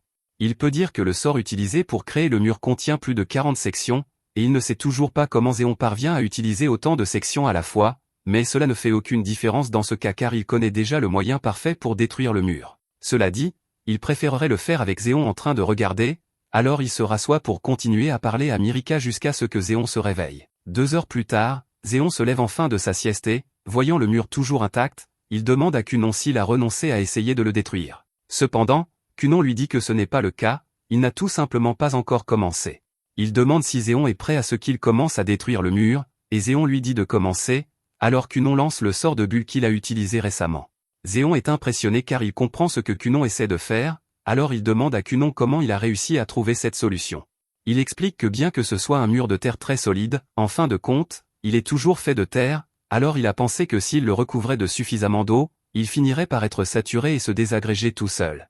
Zéon dit à Cunon qu'il a très bien réussi car la plupart des gens, face à un test comme celui-ci, opteraient immédiatement pour la force brute, mais Cunon a choisi d'utiliser la finesse à la place et c'est une compétence précieuse pour un mage. Il dit à Cunon qu'à partir de maintenant, il est officiellement son élève, et Cunon est extrêmement heureux car non seulement il a un maître merveilleux, mais il a aussi Mirika à ses côtés. Cependant, Zéon coupe court aux avances de Cunon et lui dit qu'il n'aura plus beaucoup de temps pour ça car il a des milliers de choses à apprendre et des tonnes de recherches à faire, et sur ce point, il demande à Mirika ce qu'elle prévoit de faire. Il lui dit que Cunon a déjà un talent exceptionnel et que ce n'est qu'une question de temps avant qu'il ne devienne l'une des personnes les plus influentes du royaume, et quand cela arrivera, il n'y aura pas de pénurie de femmes demandant sa main, alors comment Mirika se démarquera-t-elle alors? Mirika comprend ce qu'il essaie de dire, mais Cunon dit à Zéon d'arrêter d'être si méchant avec elle. Zéon dit qu'il ne voulait rien dire de mal car en fait, il l'encourage, mais Cunon lui dit qu'il y a encore des choses qu'on ne devrait pas dire comme ça, et avec la façon dont il agit, Cunon ne serait pas surpris si Zéon avait été involontairement méchant avec la fille qu'il aimait à un moment donné, et que quelqu'un d'autre avait pu la lui voler à cause de ça. Ces mots ont touché une corde sensible chez Zéon à l'instant, mais il ne l'admettra pas, alors il crie simplement à Cunon de se taire. Plus tard dans la nuit, Mirika rentre chez elle et réfléchit sérieusement à ce que Zéon a dit plus tôt dans la journée. Elle sait que Cunon va devenir une personne incroyable dans le futur, et si elle veut rester digne d'être sa partenaire, alors elle va devoir s'améliorer d'une manière ou d'une autre. Quelques jours plus tard, Zéon et Mirika sont de retour chez Cunon pour sa prochaine leçon, et Cunon est tellement excité qu'il a du mal à se contenir. Cependant, au lieu de s'entraîner, Zéon avait apparemment autre chose en tête pour la leçon de Cunon aujourd'hui, il l'emmène donc dans un bureau vide et déverse un tas de documents sur la table pour qu'il les trie. C'était techniquement censé être le travail de Zéon, mais il est trop paresseux pour le faire, alors il dit à Cunon qu'il doit les parcourir tous d'ici la fin de la journée et lui demande de faire un autre lit d'eau pour qu'il puisse faire une sieste en attendant. Comme Cunon va être occupé avec ça toute la journée, Mirika ne pourra pas du tout lui parler, alors Echo propose de lui préparer une tasse de thé pendant qu'elle attend. Cependant, Mirika décline et dit qu'elle a en fait une faveur à demander. Mirika dit à Echo qu'elle aimerait pratiquer son escrime pendant son temps libre ici, mais elle lui demande de garder cela secret vis-à-vis de Cunon car elle ne veut pas qu'il le découvre avant qu'elle ne soit devenue suffisamment bonne pour être digne de lui. Pendant que Mirika s'entraîne dehors, Cunon est toujours occupé à organiser tous les documents de Zéon, mais c'est incroyablement difficile puisque l'écriture de Zéon le qualifie pratiquement pour être médecin. Un peu plus tard, Zéon se réveille enfin de sa sieste et demande à Cunon s'il a fini avec les documents, mais Cunon lui dit qu'il n'en est encore qu'à la moitié. Zéon dit à Cunon qu'il est bien trop lent, mais Cunon se défend et dit qu'il aurait fini maintenant si Zéon n'avait pas une écriture de bambin. La moitié des documents sont complètement indéchiffrables, Donc Cunon a pratiquement été forcé de comprendre la plupart des théories par lui-même pour pouvoir les réécrire dans quelque chose qui ne ressemble pas à des pattes de mouche. Zéon ne peut nier que son écriture est un véritable gâchis, mais il dit que c'est une partie importante de l'entraînement de Cunon car il y a une différence entre l'information et la connaissance. Si Cunon avait simplement lu les documents, alors tout ce qu'il aurait obtenu serait de l'information, mais puisque l'écriture est si mauvaise, il est pratiquement forcé de déchiffrer toutes les théories par lui-même au lieu de simplement les lire, et cela rend beaucoup plus probable qu'il se souviendra réellement du concept plus tard. Cela a beaucoup de sens, donc Cunon remercie Zéon d'être un si bon professeur, mais ce n'est encore qu'une façon pour Zéon de refiler son travail à Cunon. À la fin de la journée, il est temps pour Zéon et Mirika de partir, mais Cunon a encore quelques questions à poser car il se souvient avoir vu un diagramme d'un sort dans l'un des documents et il se demandait de quoi il s'agissait. Zéon sait de quoi parle Cunon, mais il serait plus facile de lui montrer plutôt que d'expliquer ici, alors il dit à Cunon de venir à la Tour Noire quand ce sera l'heure de leur prochaine leçon. Quelques jours plus tard, Cunon arrive à la Tour Noire, et tous les sorciers royaux sont ravis de le revoir. Ils sont excités de voir plus de magie de Cunon, mais Zéon coupe court aux réjouissances et dit à tout le monde que Cunon est là pour le voir, donc ils doivent reculer. Il dit ensuite à Cunon de le suivre, mais quand Reisha et les autres réalisent que Zéon essaie d'amener Cunon dans sa chambre, ils essaient tous de l'arrêter car c'est bien trop dangereux là-dedans pour un enfant. Cependant, Zéon a déjà pensé au parfait contre-pied à cette situation, alors il dit à Cunon de créer quelques lits d'eau et les autres s'endorment immédiatement dessus parce qu'ils ne peuvent pas résister. Les deux commencent à se diriger vers la chambre de Zéon et, en chemin, Zéon commence à parler à Cunon des outils magiques. Il y a des objets fabriqués pour fonctionner avec de la magie, comme cette lampe là-bas, et beaucoup d'ingénieurs magiques se consacrent à la création d'outils magiques pour résoudre les problèmes quotidiens. Un peu plus tard, Cunon et Zéon arrivent à son bureau, et l'endroit est rempli de tant de documents de recherche avec des théories magiques que Cunon n'a même jamais entendues auparavant. Zéon lui dit qu'il est libre d'en lire autant qu'il le souhaite, mais la vraie raison pour laquelle il a amené Cunon ici était de lui montrer ceci. C'est un outil magique sur lequel Zéon travaille récemment, et il est destiné à lui permettre de prendre des repas chauds dans sa chambre sans avoir à aller à la cafétéria. Jusqu'à présent, il n'a eu aucun problème à fabriquer les parties solides de l'appareil, mais les sections molles ont été assez difficiles à perfectionner, et c'est là que Cunon intervient. Zéon dit à Cunon qu'il va aider au développement de cet outil magique dans le cadre de son entraînement, et Cunon semble heureux d'aider. Mais juste à ce moment, le grand maître entre, et il a vraiment envie de parler à Cunon, alors il lui demande de le rejoindre à la cafétéria pour le déjeuner aujourd'hui. Zéon et Cunon n'ont pas vraiment le temps de perdre du temps à bavarder pendant le déjeuner, alors Zéon dit à Cunon de faire un autre lit d'eau, et comme les autres, le grand mage s'endort en quelques secondes.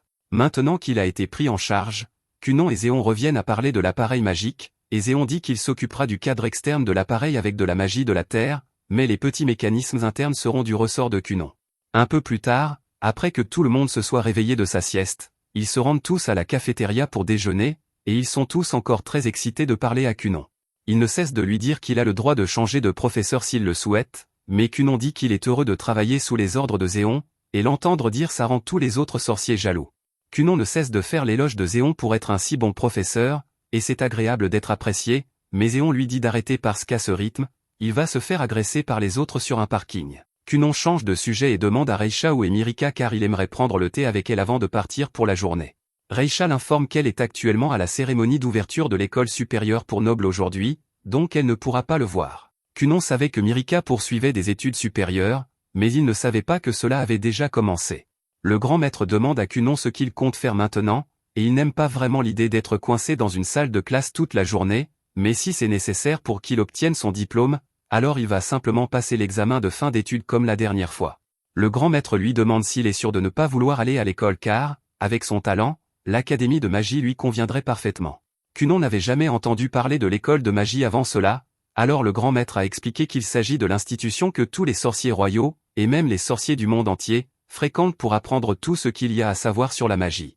Il faut avoir au moins 12 ans pour y assister, donc Cunon ne pourrait pas y aller avant encore 2 ans, mais même Zéon pense que ce serait une bonne idée, alors il dit à Cunon d'y réfléchir. 2 ans passent et l'entraînement de Cunon a progressé assez régulièrement.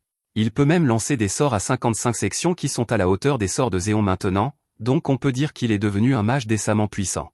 Après l'entraînement d'aujourd'hui, tout le monde entre à l'intérieur pour profiter d'une tarte brûlante grâce à l'outil magique de boîte à déjeuner maintenant terminé.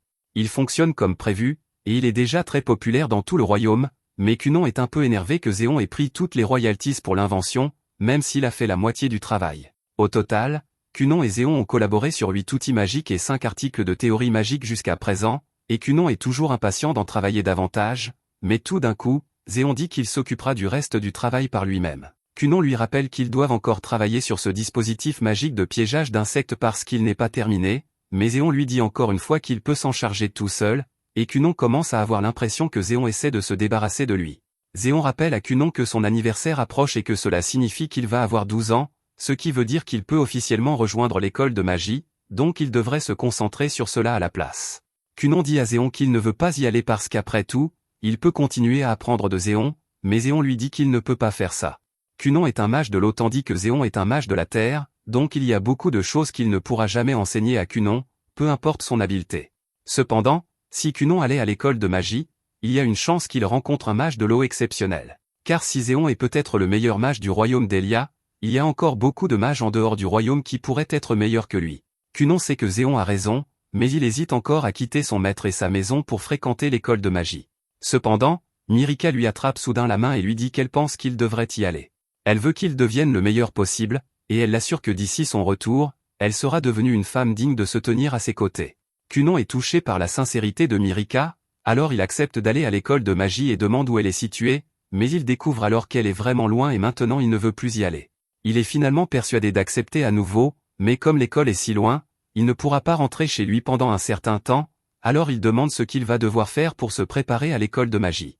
Zéon lui dit qu'il doit se souvenir de ne pas perdre de vue ce qui est important pour lui, et entendre ces mots rappelle à Cunon toute la raison pour laquelle il a commencé son voyage magique en premier lieu, créer une paire d'yeux pour lui-même. Il avait oublié parce que sa magie lui permettait de faire la plupart des choses sans difficulté, mais elle n'était jamais censée être un substitut à la vraie chose, donc il ne pouvait pas croire qu'il s'était laissé devenir si complaisant. Au cours des 2 dernières années, Zéon a appris à Cunon à lancer des magies avec jusqu'à 55 couches, des cercles magiques tridimensionnels, du code magique imaginaire et de nombreuses autres techniques, mais même Zéon n'a jamais entendu parler de magie utilisée pour créer des yeux auparavant, donc c'est entièrement à Cunon de comprendre comment le faire par lui-même. Mais Zéon est sûr qu'il trouvera un moyen d'y arriver. Après tout, c'est son étudiant bien-aimé. Pendant ce temps, de retour chez Cunon, il a décidé de consacrer tout son temps à la recherche sur la façon de créer des globes oculaires magiques, et la première chose qu'il essaie est de faire une boule d'eau extrêmement réfléchissante. Cela fonctionne bien comme un miroir, mais les images dessus ne sont pas transmises à Cunon, donc c'est pratiquement inutile à moins qu'il ne trouve un moyen de transmettre l'image à son cerveau. Tout au long de la journée, il essaie de nombreuses variations de son idée de miroir, mais aucune ne fonctionne, et à la tombée de la nuit, il se sent complètement épuisé. Il n'a plus d'idée, donc pour se clarifier l'esprit, il va dans la chambre d'Ixio et lui demande s'il veut aller au sauna ensemble. Ixio est très excité car ce n'est pas tous les jours qu'il peut profiter d'un des célèbres traitements de sauna de Cunon, alors il demande s'ils devraient aller réveiller leurs parents. Cunon dit qu'il ne voudrait pas les déranger si tard dans la nuit, mais Ixio sait qu'ils aiment le sauna autant que lui, donc il serait contrarié s'il ne les réveillait pas pour ça. Un peu plus tard, toute la famille se rassemble dans le sauna, et Cunon le remplit de vapeur pour qu'ils puissent tous profiter de la chaleur. Ixio demande à Cunon pourquoi il a soudainement voulu utiliser le sauna aussi tard dans la nuit puisque c'est rare pour lui, alors il explique qu'il a travaillé sur son plus grand projet récemment, mais il a rencontré un blocage. Les autres réalisent immédiatement qu'il parle de ses yeux magiques, mais ils ne peuvent pas faire grand-chose pour aider sa recherche, donc Ixio lui dit simplement que s'il a besoin d'une pause, il peut toujours venir les voir. Le lendemain, Cunon prend son petit déjeuner dans sa chambre, et il se met à penser à la gentillesse de tous les membres de sa famille envers lui, et il se dit que la première chose qu'il veut faire quand il créera ses nouveaux yeux est de regarder longuement tous les visages des gens qui lui sont chers. Un peu plus tard, Cunon fait enfin des progrès significatifs avec ses yeux. En utilisant un miroir d'eau comme base et en appliquant un motif de sable logique réel, il peut maintenant suivre les vues en mouvement et les transmettre directement à l'esprit de Cunon. Avec cela, il obtient enfin son premier goût de la vision véritable, et il est submergé par la beauté de tout ce qu'il voit. Mais alors qu'il contemple les merveilleux paysages, il remarque soudain un crabe géant derrière lui, et il a le sentiment que ce n'est pas censé être là. Il décide de l'ignorer pour l'instant, puisque c'est un moment spécial et qu'il avait déjà codé que la première chose qu'il ferait après avoir acquis la vue serait de se regarder longuement et attentivement, alors il crée un miroir et commence à se contempler. Malheureusement, il se rend compte que son visage est plutôt banal, donc la révélation n'a pas été aussi percutante qu'il l'espérait. Quoi qu'il en soit, maintenant que c'est fait, Cunon se tourne vers le crabe géant et lui demande ce qu'il fait ici parce que ce n'est vraiment pas normal. Le crabe reste silencieux, et pendant un instant, Cunon envisage la possibilité qu'il s'agisse de la vraie forme d'Echo. Mais cette hypothèse est prouvée fausse lorsque celle-ci fait irruption dans la pièce un moment plus tard. Son entrée soudaine effraie tellement Cunon qu'il finit par trébucher contre le crabe, mais ce faisant, il réalise que le crabe n'est pas vraiment là. Il peut toujours le voir, mais sa main le traverse lorsqu'il essaie de le toucher, et c'est très déroutant pour lui. Echo est également un peu confuse quant à la raison pour laquelle Kunon agite son bras en l'air, mais ensuite elle remarque le truc de l'œil magique flottant à côté de lui et elle comprend qu'il a dû atteindre son objectif. Elle est incroyablement heureuse et lui fait un gros câlin, mais elle heurte accidentellement l'œil magique et toutes ses rotations rendent Kunon vraiment étourdi. Echo s'excuse d'avoir heurté son œil, mais comme c'est une occasion spéciale, elle lui demande s'il aimerait qu'elle prépare un festin spécial pour célébrer. Kunon aime l'idée, mais il y a encore le petit problème du crabe géant debout au milieu de la pièce, et Echo ne semble avoir aucune idée de sa présence. Et pour rendre les choses encore plus confuses, pour une raison quelconque, Kunon voit une corne noire sur la tête d'Echo, mais elle n'a jamais mentionné avoir une corne auparavant, et elle ne semble pas savoir qu'elle est là. Kunon ne sait vraiment pas quoi penser de cette situation, alors il décide de simplement laisser tomber pour l'instant et de s'en occuper plus tard. Pendant ce temps, il sort pour avoir un premier vrai aperçu du monde extérieur, et on pourrait penser qu'il serait ébloui par le beau paysage des champs, mais avec sa vision magique, ce qu'il voit est une étendue de terre morne avec un soleil noir et une atmosphère lugubre. Ce n'est pas du tout ce à quoi il s'attendait, mais il n'a jamais vu le ciel auparavant, donc il ne peut pas dire si c'est normal ou non. Echo le rejoint bientôt dehors puisqu'ils sont sur le point de se rendre au bâtiment principal pour informer les autres de sa vue, mais Kunon est encore assez inquiet parce que le crabe le suit maintenant et Echo ne peut toujours pas le voir. Quand ils arrivent finalement à la maison principale, Ixio et la mère de Kunon sont ravis d'apprendre qu'il peut maintenant voir, et Kunon est heureux de les voir aussi, mais pour une raison quelconque, Ixio a des ailes et sa mère a une hétérochromie.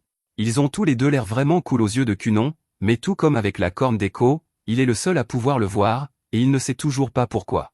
Quelques instants plus tard, le père de Kunon arrive en courant dans les escaliers parce qu'il vient d'être informé de la vue de Kunon, et Kunon s'attendait à ce qu'il ait une caractéristique invisible similaire à ce que les autres ont, mais à sa surprise, son père ressemble à une calamité ambulante comparable à Antipyrale. Aucun d'entre eux ne semble avoir la moindre idée de leurs caractéristiques invisibles, donc il n'y aurait probablement aucun intérêt à leur en parler, alors Kunon décide d'attendre et de demander conseil à Zéon quand il en aura l'occasion.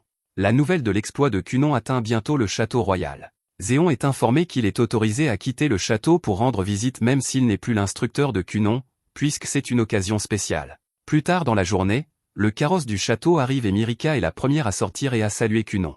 Elle lui dit qu'elle est vraiment heureuse qu'il ait pu réaliser son rêve et lui demande de voir comment le sort fonctionne. Kunon accepte et forme son œil magique, expliquant qu'il reflète toutes les images et les transmet directement à son cerveau, bien que ses vrais yeux doivent encore être ouverts pour qu'il puisse voir quoi que ce soit.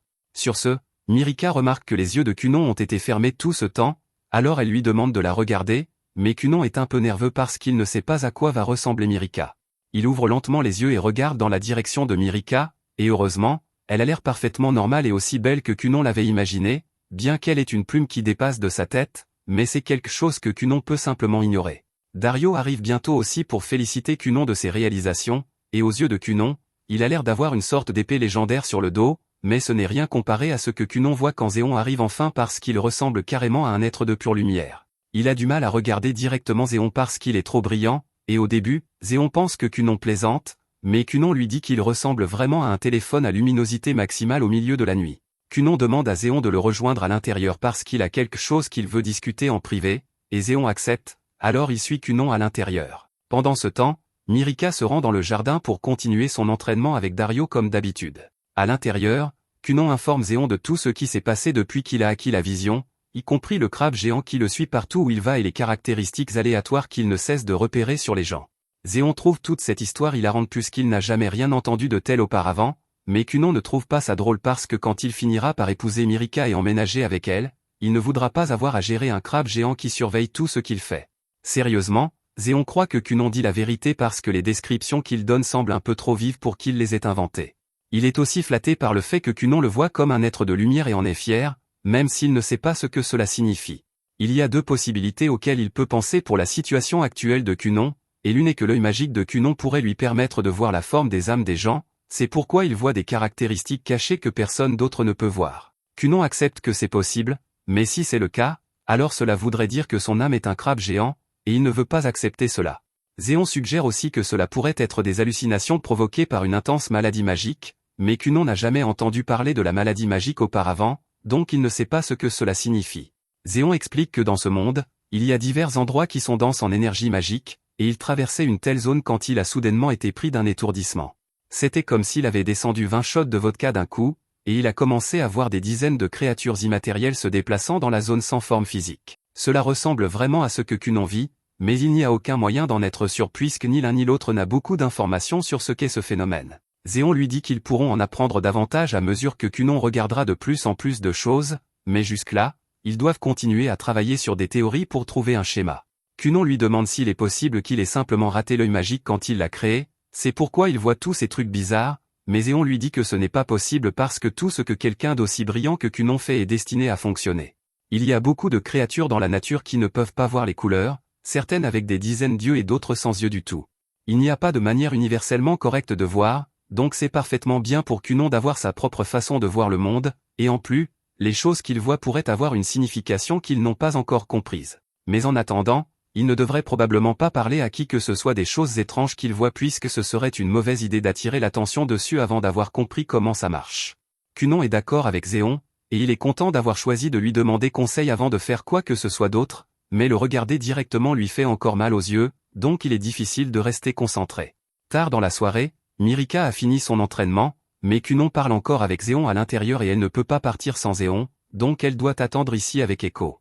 Comme l'anniversaire de Cunon approche, Mirika demande à Echo si elle a une idée de ce qui serait un bon cadeau pour lui, mais Echo lui dit que Cunon sera heureux avec tout ce que Mirika lui donnera, donc il n'est pas nécessaire de trop réfléchir. Quelques instants plus tard, Cunon et Zéon sortent enfin, mais dès que Zéon voit Mirika, il éclate de rire parce qu'il ne peut s'empêcher d'imaginer à quel point elle doit être drôle aux yeux de Cunon puisqu'il la voit avec une plume qui dépasse de sa tête. Plus tard, Echo aide Cunon à nettoyer son bureau, et elle lui demande où elle doit mettre cette pile de livres, mais il dit qu'il a déjà fini de les lire donc elle peut simplement les ramener à la bibliothèque du bâtiment principal. La raison pour laquelle il nettoie le bureau est qu'aujourd'hui c'est son 12e anniversaire, et il a officiellement décidé d'aller à l'école de magie. Ce soir-là, la famille de Cunon organise une fête pour lui, et ils lui donnent tous les cadeaux qu'ils ont préparés pour l'occasion. Ils sont heureux pour lui, mais ils sont aussi contrariés qu'il parte si loin. La mère de Cunon le prend assez mal parce qu'elle ne sait pas comment elle va gérer l'absence de Cunon, mais Cunon l'assure que peu importe à quelle distance il ira, il l'aimera toujours. Plus tard dans la nuit, Cunon et Mirika sont ensemble sur le balcon, et Mirika demande comment se passent les préparatifs de Cunon pour son départ. Il lui dit qu'il a juste emballé quelques-uns de ses vêtements les plus confortables et le strict nécessaire parce qu'il peut acheter tout ce dont il aura besoin une fois arrivé. Malheureusement, Mirika doit aller à l'école le jour où Cunon est censé partir, donc elle ne sera pas là pour lui dire au revoir avant son départ, mais Cunon comprend qu'elle a des choses à faire, donc ça ne le dérange pas. Mirika décide que c'est le bon moment pour donner à Cunon le cadeau qu'elle a choisi pour lui, alors elle lui tend une boîte, et quand il l'ouvre, il trouve un beau bracelet à l'intérieur. Mirika lui dit qu'elle a acheté un set assorti pour qu'ils le portent tous les deux, et si les choses deviennent difficiles pour lui à l'école de magie, elle veut qu'il parle au bracelet comme il le ferait avec elle, et elle fera de même avec son bracelet pour qu'il ne se manque pas trop. Cunon dit qu'il lui écrira des lettres aussi souvent que possible, à quoi Mirika répond la même chose, et ils promettent tous les deux d'attendre l'autre peu importe le temps que cela prendra. Le jour où Cunon doit partir, sa famille se rassemble pour lui dire au revoir, et ils retiennent tous leurs larmes, s'attendant à ce que Cunon soit aussi triste qu'eux, mais Cunon a déjà surmonté le chagrin de quitter sa famille, donc il n'est plus trop contrarié. Après tout, il ne sera parti que 4 ou 5 ans, et il a hâte de voir quel genre de sorcier il rencontrera à l'école de magie. 5 jours passent, et Cunon est toujours en route pour l'école de magie. Echo lui demande combien de temps il faudra encore pour arriver, et Cunon lui répond que ce sera long car l'école de magie se trouve dans un royaume complètement différent, et ils n'ont même pas encore quitté les frontières du Lia. À ce rythme, il leur faudra environ un mois pour arriver à l'école de magie, mais le bon côté des choses, c'est qu'ils devraient bientôt arriver au manoir du grand-père de Cunon, ils pourront donc s'y reposer un peu. Cela dit, Cunon est un peu appréhensif parce qu'Echo a clairement fait savoir qu'elle n'a pas l'intention de rester éternellement sa servante. Elle veut se marier et fonder une famille un jour, et si elle veut que cela arrive, c'est maintenant ou jamais. Cunon est toujours très réticent à l'idée de laisser Echo partir, alors Echo lui dit que s'il ne veut pas qu'elle parte à ce point, il n'a qu'à abandonner Mirika et l'épouser à la place, mais ils savent tous les deux que Cunon ne peut pas faire ça, donc c'est ainsi que les choses doivent se passer. Ils arrivent finalement à la résidence du grand-père de Cunon, et Cunon est un peu excité car cela fait 4 ans qu'il n'est pas venu ici. Il avait entendu dire que son grand-père possédait une vaste bibliothèque de livres de magie, alors il a pratiquement fait culpabiliser ses parents pour le laisser venir, mais il s'entend aussi très bien avec son grand-père. À ce moment-là, le grand-père de Cunon sort en courant pour le rencontrer, et il est absolument ravi de le revoir. Cunon est tout aussi heureux de voir son grand-père, mais l'histoire des caractéristiques invisibles va encore prendre du temps à s'habituer car son grand-père a apparemment des cornes de seigneur démon. Pour commémorer l'inscription de Cunon à l'école de magie, grand-père propose de lui acheter tout ce qu'il veut, et quand il dit tout, il le prend littéralement au pied de la lettre car l'homme est riche. Cependant, les parents de Cunon savaient déjà que quelque chose comme ça arriverait, c'est pourquoi sa mère a écrit une lettre interdisant spécifiquement à grand-père de dépenser plus de 500 000 pour un cadeau pour Cunon. Pour vous donner une idée, cela représente 2 à 3 mois de salaire pour Echo, et grand-père est vraiment déçu d'apprendre cela car il prévoyait d'acheter un paquebot de croisière pour Cunon. Quelques instants plus tard, Cunon prend la parole et demande à son grand-père de faire venir sa nouvelle servante, car la raison pour laquelle il est venu ici était en partie pour pouvoir libérer Echo de ses fonctions de servante. Une minute plus tard environ, on présente Rinko à Cunon. Rinko est la petite sœur d'Echo, et elle est pratiquement exactement comme Echo, mais contrairement à Echo, elle a déjà un fiancé, et Echo est un peu agacé par cela. Cela dit, elles s'entendent très bien. Rinko était un peu inquiète au début quand Echo l'a recommandée pour servir comme servante du fils d'un marquis qui possède une cicatrice de héros, mais maintenant qu'elle a réellement rencontré Cunon, il a l'air d'un gars vraiment cool. Echo informe Rinko que Cunon a tendance à oublier de manger quand il est très investi dans ses études de magie, donc elle va devoir lui apporter des sandwichs de temps en temps pour s'assurer qu'il ne se laisse pas accidentellement mourir de faim. Elle est sûre que Rinko s'entendra très bien avec Cunon, mais après avoir passé tant d'années à prendre soin de Cunon, Echo mentirait si elle disait que Cunon ne va pas beaucoup lui manquer. Elle prévient Rinko qu'elle ferait mieux de ne pas mettre d'idées coquines dans la tête de Cunon car elle ne supporte pas l'idée qu'il devienne un playboy. Rinko n'avait pas exactement l'intention de transformer Cunon en un Mac nommé Slickback, mais elle promet de faire attention au genre de choses auxquelles elle expose Cunon. Cela dit, elle ne peut pas faire grand-chose contre les femmes qui l'approchent car Cunon est un jeune homme gentil, talentueux et beau, donc dès qu'il mettra les pieds à l'école de magie, il sera forcément assailli par toutes sortes de femmes. Ainsi, il y a de fortes chances qu'il finisse par devenir un coureur de jupons tout seul. Echo refuse absolument de croire cela et crie à Rinko de ne pas dire de telles choses sur Cunon car il ne ferait jamais ça. Elles finissent par se disputer un moment avant de se souvenir qu'elles étaient censées préparer des sandwichs pour Cunon, alors elles terminent et servent Cunon, qui est complètement inconscient de la conversation qu'elle venait d'avoir à son sujet. Le lendemain matin, il est temps pour Cunon de partir, alors Echo frappe à sa porte pour l'appeler. Elle ne l'accompagnera pas pour le reste de son voyage, donc c'est peut-être la dernière fois que Cunon voit Echo pendant un moment, et il veut qu'elle sache qu'elle va lui manquer, surtout qu'il se dirige vers un endroit inconnu, mais il se débrouillera tout seul. Les deux s'étreignent en se disant au revoir, et quelques minutes plus tard, Cunon et Rinko partent pour l'école de magie. Cunon se tourne vers Rinko et la remercie d'avoir accepté d'être sa servante, mais il se demande si cet arrangement est vraiment acceptable car, puisqu'elle va à l'école de magie avec lui, elle va être éloignée de son fiancé pendant au moins 6 ou 7 ans. Rinko l'assure que c'est bon car elle en a déjà parlé avec son partenaire, et ça ne le dérange pas d'attendre puisqu'elle fait ça pour gagner de l'argent pour le restaurant qu'ils veulent ouvrir ensemble. Quelques jours plus tard, Cunon et Rinko s'arrêtent dans une ville pour faire une pause, et Rinko est étonné par le nombre de magasins de magie qu'il y a ici. Cunon est tout aussi impressionné, mais alors qu'il marche dans la rue, il remarque un livre intéressant dans la vitrine d'une boutique, alors il décide d'entrer pour jeter un coup d'œil. Cunon est vraiment intrigué par les livres de magie car il n'a pas eu beaucoup d'occasion d'en lire, mais puisque c'est le cas, Rinko lui dit qu'il peut simplement acheter ce livre s'il le veut tant. Cunon lui dit qu'il finirait ruiné s'il faisait ça, et c'est là que Rinko remarque que le livre coûte 5 millions. Rinko pourrait se permettre d'ouvrir toute une chaîne de restaurants si elle avait ce genre d'argent, mais Cunon n'est pas vraiment surpris par le prix car les livres de magie sont généralement uniques, c'est pourquoi ils coûtent une fortune. La propriétaire du magasin surprend Cunon en train de parler et lui demande s'il est un mage de l'école de magie. Cunon explique qu'il est effectivement mage, mais qu'il n'est pas encore officiellement inscrit à l'académie. La propriétaire est ravie d'apprendre que Cunon est un vrai mage, alors elle lui demande de lui montrer un peu de sa magie, et comme elle a été polie, Cunon accepte. Il lance un sort et crée un minuscule chat dans les paumes de la femme à partir d'eau, et elle est émerveillée par la démonstration car elle n'a jamais rien vu de tel auparavant. Cunon lui demande si elle est mage aussi, mais elle explique qu'elle ne peut pas utiliser la magie. Elle aime simplement beaucoup les choses liées à la magie, donc on pourrait dire qu'elle est en quelque sorte une passionnée de magie. Elle s'estime vraiment chanceuse d'avoir rencontré un candidat à l'école de magie comme Cunon, mais le bassin de candidats à Durachik est assez relevé cette année, alors elle lui souhaite bonne chance.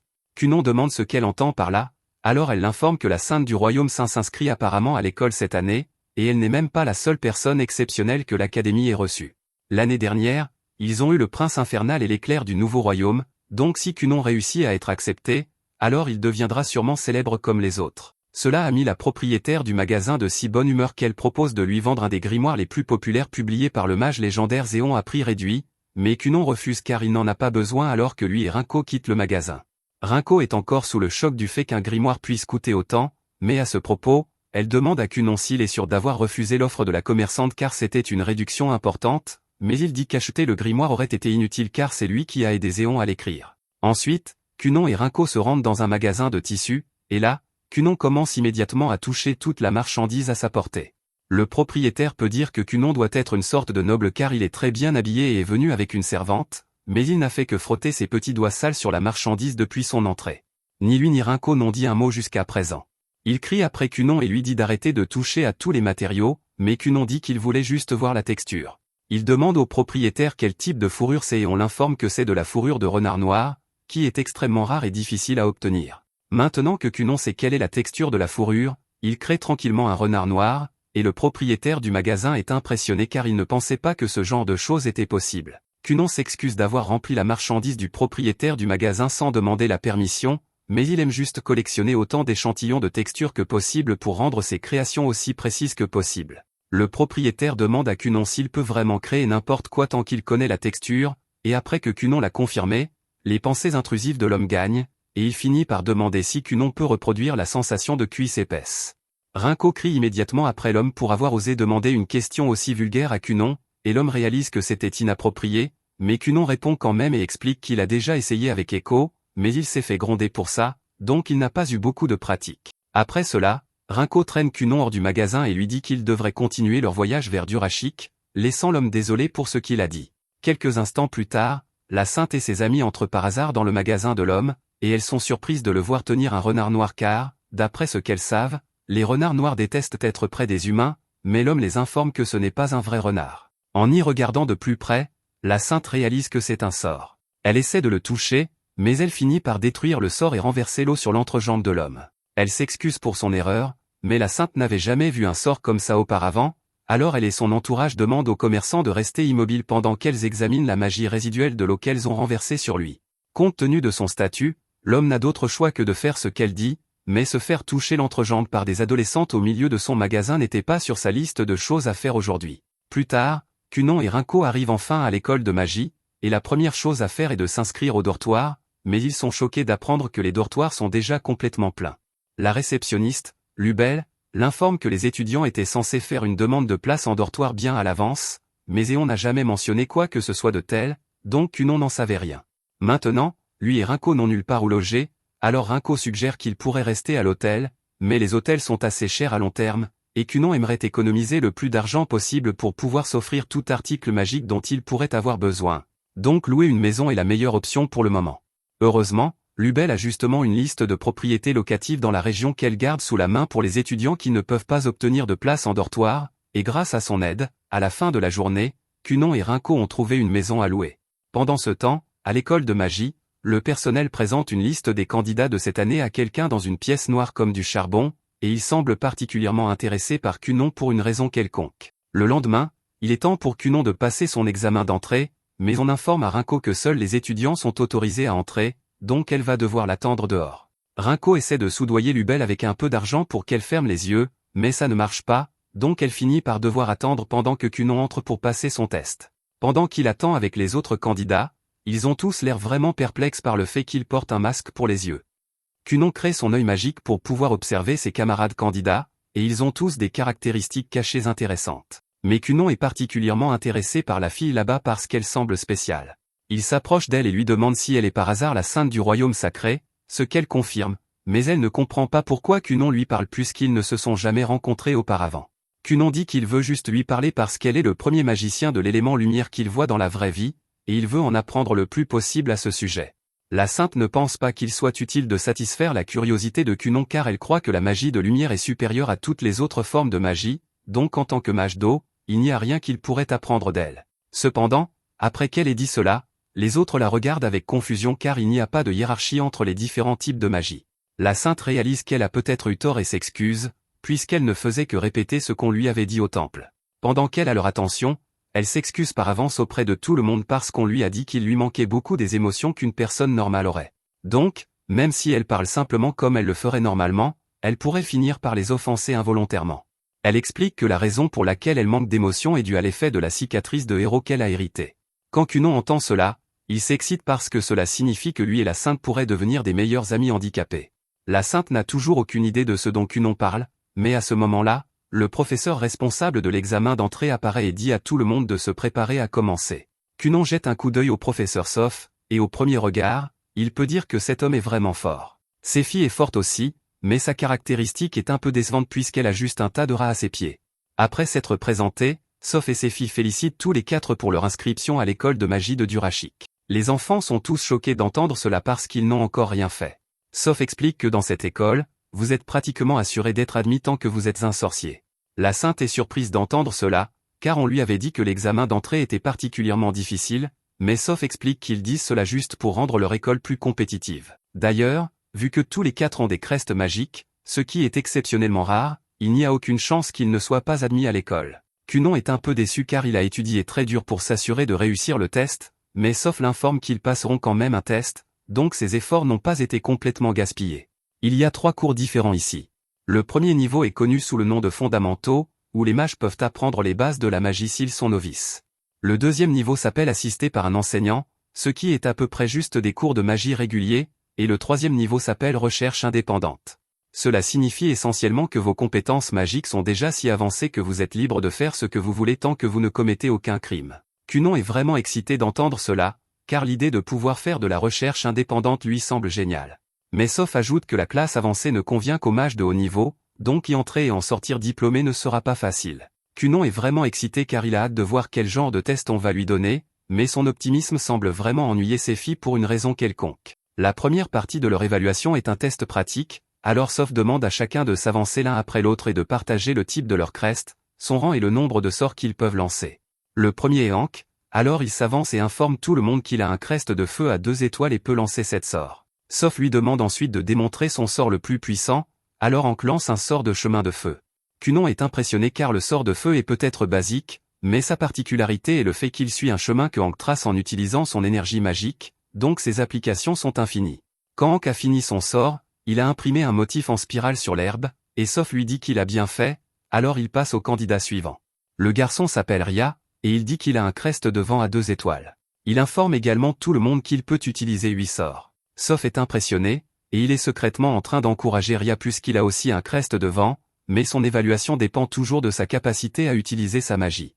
Ria s'apprête à lancer son meilleur sort, mais avant de le faire, il prévient tout le monde de garder leur distance car son sort est un peu destructeur. Tout le monde recule, et Ria lève alors sa baguette vers le ciel, rassemblant des tonnes d'énergie magique avant de tirer une énorme rafale de vent sur le sol. Le sort qu'il vient d'utiliser était de la magie intermédiaire, et il repose sur le fait de puiser la magie du ciel pour créer une forte bourrasque de vent, ce qui est vraiment impressionnant pour Cunon. La candidate suivante est Reyes, alors elle informe tout le monde qu'elle a un crest de lumière à 3 étoiles et qu'elle peut utiliser un maximum de 5 sorts. Son meilleur sort est la magie de guérison, mais comme personne n'est blessé pour le moment, elle décide d'utiliser son deuxième meilleur sort, un sort de magie d'attaque par rayon de lumière. Cunon est stupéfait car une attaque de lumière comme celle-ci est pratiquement impossible à esquiver à moins d'éviter avant qu'elle ne lance le sort, et il aimerait voir de quoi d'autre la lumière de Reyes est capable, mais c'est à son tour de passer. Cunon s'avance et informe tout le monde qu'il a un crest d'eau à 2 étoiles, mais qu'il ne peut utiliser que 2 sorts, le sort de boule d'eau et le sort de bulle. Soph est surpris d'entendre cela, surtout parce qu'on lui a dit de rendre le test de Cunon particulièrement difficile. Cunon n'a aucune idée de quoi Soph parle, alors il explique qu'il a reçu 2 lettres de recommandation pour Cunon. L'une venait du grand mage de Hulia, et l'autre venait de Zéon. En entendant cela, tous les autres étudiants deviennent attentifs car ils ne savaient pas que Cunon était impliqué avec un mage aussi célèbre. Cunon est surpris qu'ils connaissent tous Zéon, mais Soph l'informe que pratiquement tous les mages dans le domaine de l'éducation savent qui est Zéon. Il se trouve que Séphie a une histoire un peu mouvementée avec Zéon, ce qui explique pourquoi elle est hostile à Cunon en tant qu'élève de Zéon. Quoi qu'il en soit, puisque Zéon est celui qui a demandé que la difficulté du test soit augmentée, Cunon dit que ça lui va. Alors Soph commence et lance une barrière de vent autour de lui, disant à Cunon qu'il doit trouver un moyen de le vaincre comme ça. Les autres pensent que c'est un défi impossible puisque Cunon ne connaît que la magie d'eau élémentaire, et les sorts d'eau sont facilement repoussés par la magie de vent, donc il devrait être impossible pour Cunon d'atteindre Soph comme ça.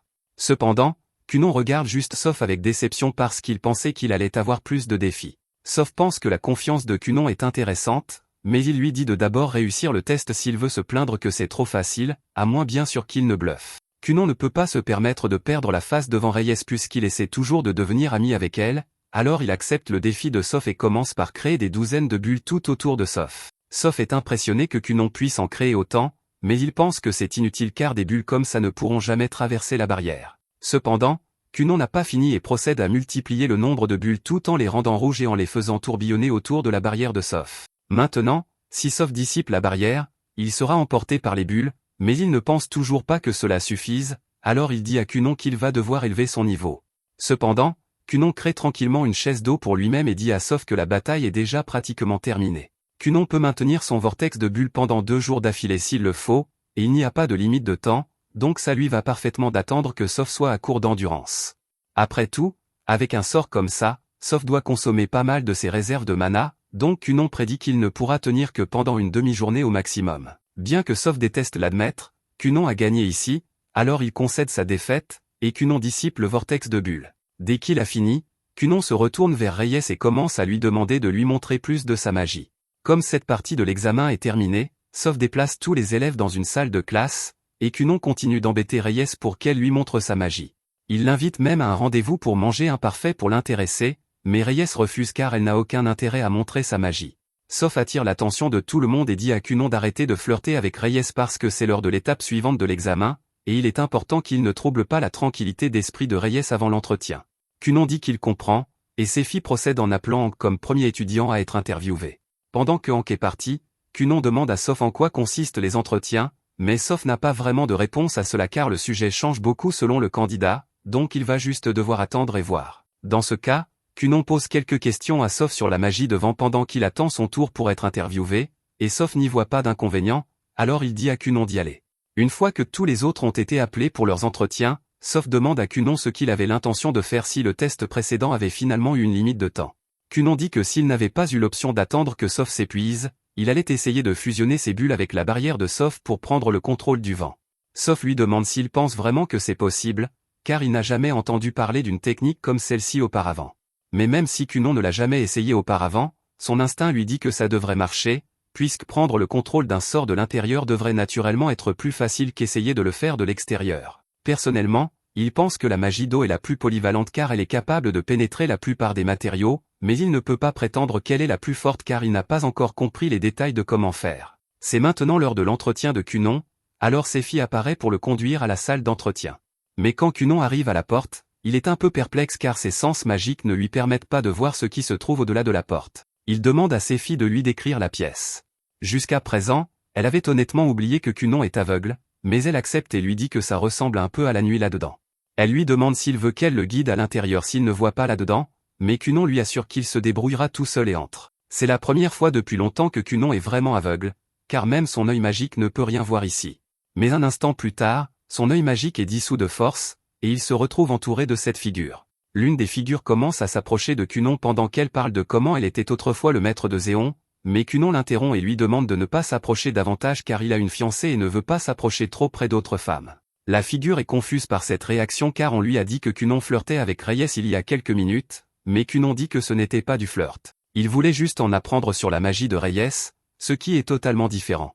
La figure décide de changer de sujet et demande à Kunon s'il a appris quelque chose de nouveau aujourd'hui, à quoi Kunon répond en parlant de tous les types de magie incroyables qu'il a vu ses camarades de classe utiliser plus tôt dans la journée, et il prévoit de trouver un moyen d'incorporer ces sorts dans son propre arsenal dès qu'il rentrera chez lui. La figure dit qu'elle est satisfaite de la réponse de Kunon, donc il sera placé dans la classe avancée, ce que Kunon est très heureux d'entendre. Elle dit ensuite à Kunon que s'il réussit bien, elle pourrait même le prendre comme élève personnel. Mais avant même qu'elle finisse de parler, Kunon est déjà sorti car il n'était pas intéressé à écouter. Se faire ignorer comme ça a un peu piqué, mais la figure doit admettre que Kunon est vraiment spécial, car quand il est entré, il a essayé d'utiliser un sort qu'elle n'avait jamais vu auparavant. Même s'il était incomplet, elle a hâte de voir ce que Kunon peut inventer d'autre.